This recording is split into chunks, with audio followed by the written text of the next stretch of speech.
Hey everyone, welcome back to the TalkMates. I'm really glad you're here today because this topic, honestly, it's one I wish someone had explained to me way earlier. Same. When I found out what we're talking about today, I was like, okay, this one's actually going to hit differently for a lot of people. So here's the thing. Most English learners work really hard. They study vocabulary, they practice grammar, they watch shows in English, and still, there's this moment when someone talks to them and their brain just freezes. That pause where you're like, I know English. Why isn't anything coming out right now? Exactly. And a lot of the time, the reason that happens isn't actually about vocabulary or grammar. Wait, really? It's about what language your brain is thinking in. So today, we're talking about how to actually think in English, not just study it. Not just understand it, but have it running in the background of your mind naturally. Which is a completely different thing, by the way. Like, that's a skill most people don't even realize they need to build. Right. And by the end of this episode, you're going to understand why it matters, how it works, and what you can actually do to start shifting toward it. Quick thing before we get into it, if you're not subscribed yet, now's actually a good time. We put out episodes like this regularly, and it genuinely helps to have them in your feed. Okay, let's get into it. So I want to start with the problem, because I think a lot of people listening right now know exactly what this feels like. You're having a conversation in English, and before you say anything, there's this whole translation process happening in your head. You think something in your first language, then you find the English words for it, then you check if that sounds right, then you say it.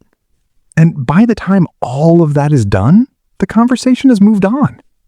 Or you've lost your confidence mid-sentence because the translation didn't quite work. Which is so frustrating because you actually know the words. Like, it's not a vocabulary problem necessarily. Right. The vocabulary is there, the grammar is there, but the process of getting to it goes through an extra step that slows everything down. So what is actually happening there? Like, why does the brain do that? So when we learn a language as children, we don't really learn it. We absorb it. There's no translation step because there's no other language to translate from yet. Words just connect directly to meaning, to feeling, to experience. Like the word cold just means cold, not a translation of another word. Exactly. It connects to the sensation, the memory, the feeling. But when we learn a second language as older learners, most of us, especially in classrooms, we learn it through our first language. So the word cold in English, it's connected to the word for cold in whatever language we already speak. So there's always a middle step. You almost have to pass through your first language to get to the English. And that works fine when you have time. Reading an article, writing an email, preparing for a speech. But in real conversation, that step is too slow. Okay, so that's the problem. What's the actual solution here? The solution is to rebuild those connections, to train your brain so that English words, phrases, and thoughts start connecting directly to meaning, not through your first language as a bridge. Which sounds simple, but I'm guessing it takes work. It takes time, but honestly, the work itself isn't that hard. It's more about changing habits than studying more. All right, so let's actually talk about how someone does this, because I think people are going to want specifics here. Yeah, let's get practical. The first thing, and this one sounds almost too simple, is to start labeling things around you in English. Like mentally? Mentally, yes. You're making coffee in the morning. Instead of thinking the word for coffee in your first language, you notice coffee, the mug, the kitchen, hot water. You're not making sentences, you're just attaching English words to what's in front of you. So you're kind of rewiring which word shows up first. Exactly. You're training the brain to reach for English automatically instead of reaching for your first language and then translating. I actually did something like this without really thinking about it. I changed my phone language to English at some point, and it kind of forced that. Like, you stop translating the interface because you just use it. That's actually a really good example because it's passive. You're not sitting down to study, you're just existing in English more. Okay. What else? The second thing is something I'd call thinking out loud in English. Not to anyone, just to yourself. You're walking somewhere, you're doing something repetitive, and you just narrate it in English in your head. Like, I'm walking to the shop. It's colder than I expected today. Yeah, and it doesn't have to be interesting or correct. The goal isn't perfect sentences. The goal is getting your brain used to generating English thoughts without a starting prompt. Because usually you only speak English when someone speaks to you first, right? Like, there's always a trigger. Right. And thinking out loud trains your brain to produce English without waiting for that external trigger. You become the trigger. That's actually kind of a big shift if you think about it. It really is. Most learners are reactive with English. Someone speaks, then they respond. This builds the ability to be proactive, to have English running on its own. Okay, I want to bring up something that I think a lot of people feel but don't really talk about. Because I've heard people say, I can understand English really well, but I can't speak it. Yeah, this comes up a lot. And it's like, how does that happen? How can you understand something but not produce it? So understanding and producing are actually two different skills. When you're listening or reading, you're recognizing. Your brain just needs to match what it's hearing to something it already knows. It's pattern matching. And producing is different. Producing is retrieval. You have to pull the right word or phrase out on your own, under pressure in real time. And that's a completely different mental process. Which is why people can watch English shows for years and still freeze up in conversations. Because watching builds recognition. Conversation requires retrieval. And if you haven't trained retrieval specifically, it won't be there when you need it. So what builds retrieval? Actually using the language, speaking, even to yourself, writing messages to yourself, recording voice notes in English. The actual act of producing the language, finding the word, forming the sentence, that's what builds retrieval strength. So you kind of have to practice doing the thing, not just getting comfortable with the thing. Exactly. Passive exposure is valuable, but it has limits. At some point, you have to practice the output, not just the input. Let me ask something a little more personal here, because I think some people get really in their head about this. Like, they feel embarrassed that their brain still goes back to their first language, like it means they're not good enough at English or something. I want to be direct about this. That feeling is really common, and it's also not a fair thing to think about yourself. Right. The reason your brain defaults to your first language is because that's where it's most comfortable, most efficient, most confident. That's not a failure. That's just neuroscience. Your brain is doing exactly what it's supposed to do. It's choosing the path it knows best. And changing that path takes repetition, not shame. Every time you catch yourself translating and choose to think in English instead, that's actually the work. That's the moment of change. So the goal isn't to never think in your first language again. No, definitely not. Especially when you're tired or emotional or dealing with something complex, your brain will reach for what's most comfortable. That's fine. The goal is to make English comfortable enough that it becomes an option your brain reaches for naturally, not something it has to be forced into. That's actually kind of reassuring, because I think people put a lot of pressure on themselves about this. The pressure usually makes it worse. When you're anxious about speaking, your brain tightens up and retrieval gets harder. The more relaxed you are, the easier English flows.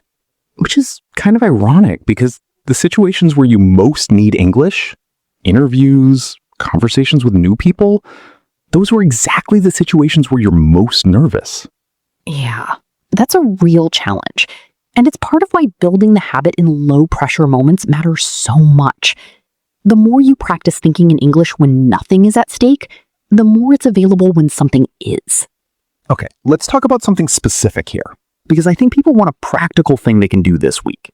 All right, let's do 3 things. 3 concrete habits you can start this week to build English thinking. Go ahead. First, pick one daily activity and commit to thinking about it in English. Just one. Morning routine, commute, cooking dinner. During that activity, your inner voice speaks English. Even fragments are fine. Even single words. Just that one activity. Small enough that it actually happens. Let me ask something a little more personal here, because I think some people get really in their head about this. Like, they feel embarrassed that their brain still goes back to their first language, like it means they're not good enough at English or something. I want to be direct about this. That feeling is really common. And it's also not a fair thing to think about yourself. Right. The reason your brain defaults to your first language is because that's where it's most comfortable, most efficient, most confident. That's not a failure. That's just neuroscience. Your brain is doing exactly what it's supposed to do. It's choosing the path it knows best. And changing that path takes repetition, not shame. Every time you catch yourself translating and choose to think in English instead, that's actually the work. That's the moment of change. So the goal isn't to never think in your first language again? No, definitely not. Especially when you're tired or emotional or dealing with something complex, your brain will reach for what's most comfortable. That's fine. The goal is to make English comfortable enough that it becomes an option your brain reaches for naturally, not something it has to be forced into. That's actually kind of reassuring, because I think people put a lot of pressure on themselves about this.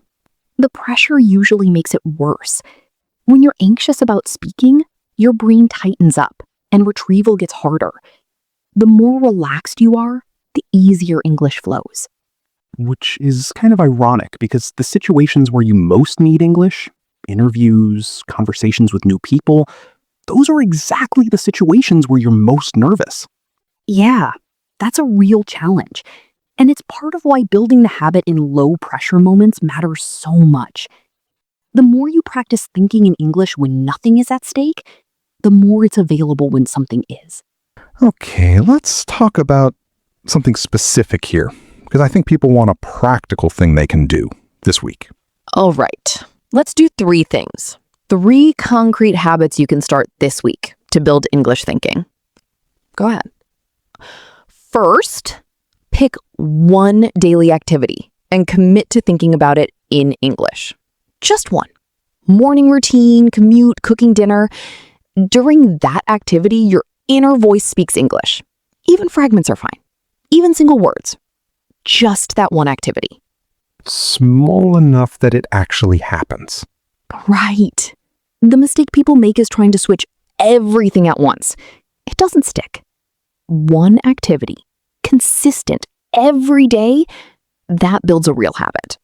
Okay, second one? Second, find an English thinking prompt for the day. Something like, what did I do today? What am I thinking about right now? What do I want to do this weekend? Just one question. And you spend 2 or 3 minutes answering it in your head in English. No writing required, just thinking. It's like a small workout for the retrieval part of your brain. Exactly. You're practicing pulling English out without an external trigger. And over time, that becomes easier. And the third? The third one. When you hear a phrase in English that you like, don't just note the meaning. Try to feel it. What situation would you use that in? Can you imagine saying it? Attach it to a real moment, a real scenario, not just the definition. So you're connecting it to experience rather than just a translation.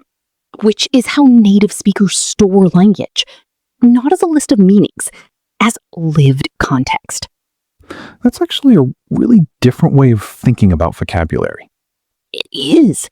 Because when you need that phrase later, you don't go looking in your memory for the definition. You go looking for the feeling. And that retrieval is much faster. Can I bring up something that might be slightly uncomfortable? Sure. some people listening to this might have been studying English for years, and hearing this might make them feel like they've been doing it wrong. Yeah. And I don't think that's actually true, but I want to hear what you think. Nothing you've done is wasted. Vocabulary is real. Grammar knowledge is real. Understanding is real. All of that is a foundation. What we're talking about today is not replacing any of that. It's adding a layer on top of it. Like, the knowledge is there, it just needs a different kind of access. Right. Think of it like this. You've built a library. Everything you know is in there. Thinking in English is learning to walk through that library faster, more comfortably, without stopping to check a map every time. I like that. The library doesn't need to be rebuilt. You just need to spend more time in it. I think there's one more thing worth saying before we wrap up, because some people listening might feel like this is something that only happens for certain people. Like, some people just have a natural ability for language. I'd push back on that. Yeah? There are people who pick up languages faster, sure. But thinking in a second language is not a gift. It's a result of time spent inside that language, consistently, comfortably, without constantly retreating to what's familiar. So it's really just about exposure and practice, not talent.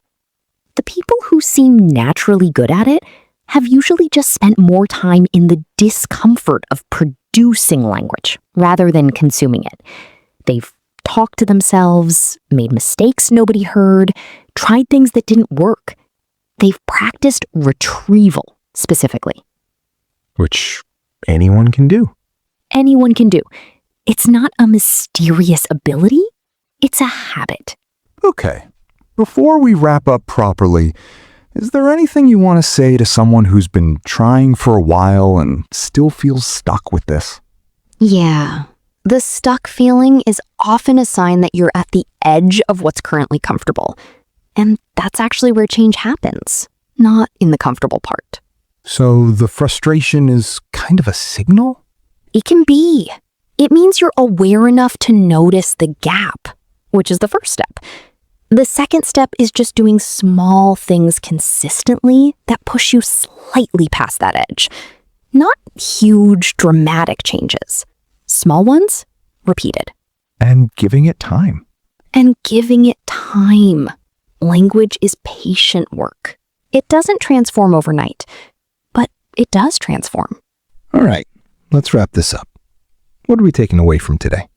The core thing, thinking in English is a skill you build, not a talent you're born with.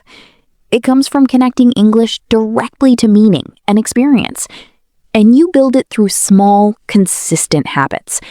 Narrating your day, prompting yourself with questions, attaching phrases to real scenarios. And being patient with yourself when your brain still goes back to your first language. Because that's normal.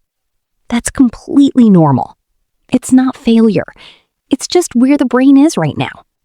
And every small moment where you redirect toward English, that's the work. I think this episode is one of those ones where some people are going to listen and something is just going to click. Like a piece they didn't know was missing. I hope so. That's kind of why we make this. If this helped you today, and I mean genuinely, even just one thing from this episode, drop a comment and let us know. We read them, and it actually means a lot to know what's landing. And if you know someone who's in the middle of this journey with English, learning, feeling stuck sometimes, trying to get more comfortable, send this episode to them. Might be exactly what they need to hear. We'll be back soon with another one. Take care of yourselves. And keep thinking. In whatever language feels right now, you're building towards something real.